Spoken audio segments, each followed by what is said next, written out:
What's up, YouTube? A lot of people ask me what my favorite knife is, or my favorite brand is, or my favorite locking mechanism is, and I can't really answer that because there's so many different knives. I have so many different knives, and there's new stuff coming out all the time. The knife world is at a really cool point right now, especially for folding knives. A lot of new locking mechanisms are coming out. There's a lot of new stuff, a lot of ingenuity coming out of a lot of brands right now. I can't answer any of those questions with one solid thing each, but I can give good examples of things that I do like. I think that one of the biggest things to do with folding knives that I really enjoy is fidget factor and versatility. So I like multiple ways to deploy a knife. Like for instance, okay, this is a Sencut Serene. It's got a flipper tab, but it's a button lock. So it's also got thumb studs. So I can open the knife with the thumb studs. I can open the knife with just essentially gravity. And I can open the knife with the flipper tab. So that's what I mean by fidget factors. So there's like a million different ways to open and close this knife, and you know, you're sitting on the couch and this is what you do when you're a knife person, is open and close a knife. And so different ways to do it adds to the fidget factor. I've got like a great deal of my collection right here. So I mean, a good example is like the Sencut Serene. That's a button lock, but then you got what is it, CJRB Pyrite, same thing. No flipper tab, but it's a button lock, so it technically has two means of deployment. It's got thumb studs and button lock. What I'm taking the knives out of is like a Pelican case that I have here, and so it's got 3 layers, and I've got pretty much basically my favorite knives on the top layer. But I mean, my favorite knives consist of 1, 2, 3, 4, 5, 6, 7, 8, 9, 10, 11, 12, 13, 14, 15, 16, 17. There's 18 knives on the top layer. And they range from Spyderco's, Demco's. I've got 2 Demco 80-20.5s here. This one is in the shark's foot blade. And then I've got the drop point as well, both with different aluminum scales. They're gorgeous. You know, then I've got some WE knives, I've got ZT knives, I've got my first Kubi that I just recently picked up. This knife is very cool, very futuristic. Stay tuned because I'm going to heat anodize these scales, and I think it's going to look really great. A cool example is, so here's a ZT 0562, full titanium. For those of you that don't know, the 0562 is a Hinderer collaboration, so it's like ZT's XM18 basically. Anyway, my point is that this is one that I heat anodize. Any of you who follow my channel have seen this knife many times. This came out really nice. I heat anodized a few different knives, and this one came out the best. And basically, I came down to the finish of the original knife. So I picked up this new one because I want to heat anodize it as well, and I might sell one of these. But it's the finish, and that's why I picked up this Kubi, because the titanium on the scales has basically exactly the same finish. So I think I'm going to get a really good anodization out of it, and it's going to be fantastic. I mean, when you talk about favorites, one of my favorite thing about folding knives is modifying them. I like making them my own. That's why I really enjoy heat anodizing, because it never comes out the same. I mean, you can electrically anodize things and get the same colors, and you just hit certain voltages and you'll get specific colors, and so you can repeat that.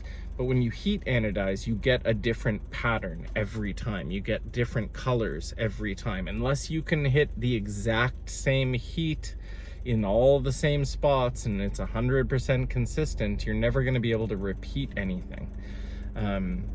So modifying knives is really interesting to me because I like to make things a one of a kind, and heat anodizing definitely does that. And I am interested to see, well, you know what, that's something for another day.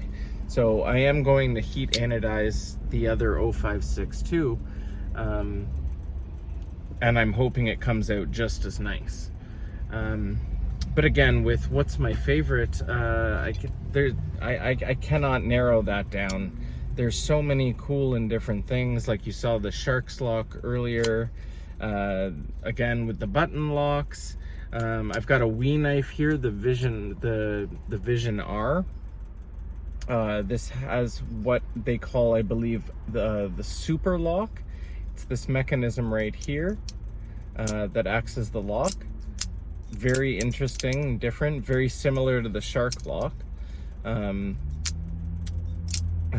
Civivi actually just released their version of this, and the locking mechanism works slightly differently.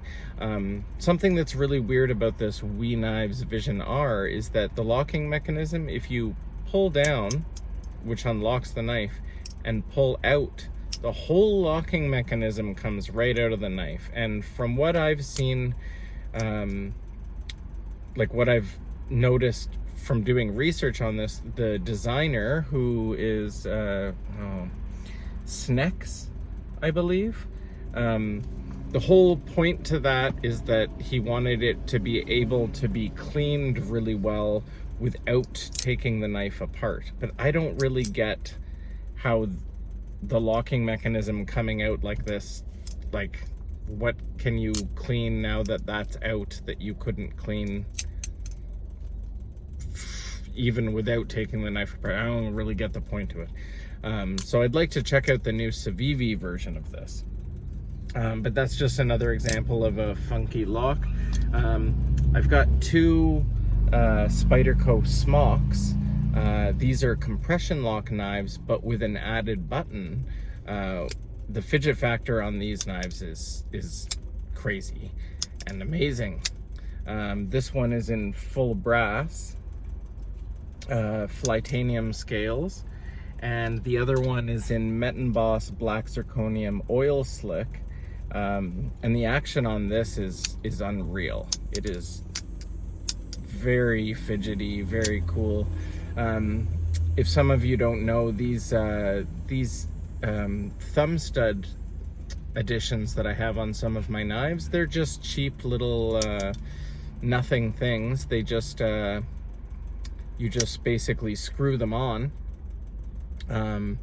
And some people who know the Spyderco Smock or Spydercos in general would be like, why would you do that? There's a Spidey hole right there, just use that. Well, the shape of this knife doesn't make it that easy.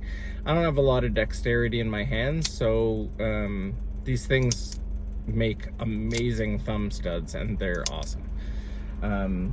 But that's an example of another locking mechanism. What else is in here? I mean, the rest is pretty much frame locks, it would seem. Another new addition, this Wee Speedster frame lock, but gorgeous knife. Yeah, so I'm never gonna be able to narrow it down, so I'll make lots of different videos about my favorites, but it'll always be like my top 5, my top 10, my top 20 maybe. There's just so many different things. I guess if I had to say my favorite brand, I still couldn't do that, but what I can tell you is that the top layer of my collection basically consists of Spyderco, Demco, Civivi, and Wee, and then with a few sporadic other things like Sencut, CJRB, and Kubi, and Giant Mouse. This Giant Mouse that I picked up the other day is very cool. It's like a brown canvas micarta with like a green tinge to it or whatever. No flipper tab, just an opening hole. It's a little small, but I really like this knife. I really like wire clips. I don't know why some people don't like them. I think they look really classy, kind of minimalist, utilitarian kind of thing going on. But yeah, I guess my favorite brands are Spyderco, Demco, WE, and ZT, I would say, and Civivi. That's about as much as I can narrow it down. And I kind of refuse to go any further than that because I'm in love with too many aspects of these knives. I guess that's it. It was just like a little breakdown of my favorite things about knives, locking mechanisms, and aspects of them. So that was pretty much it. Stay tuned, guys. If you're gonna come back and watch my videos and you're interested in heat anodizing, I'm gonna start that up again soon. I've got a couple now. I've got my Kubi here that I'm gonna heat anodize, and I've got that other ZT. So I'm definitely gonna make a video about doing that. And I'll show all the ins and outs. I have a couple videos that were sort of like at super basic level when I first started doing it. That'll give you a quick rundown of it. But I'll make a couple videos of heat anodizing the ZT and the Kubi, and I'm gonna do it right this time because you'll see if you watch the other ones that I did definitely make some mistakes, and I gotta rectify that. So I'm hoping that comes out really nice. And yeah, stay tuned, and you'll see me anodize some really nice knives. All right, take care, guys. Bye.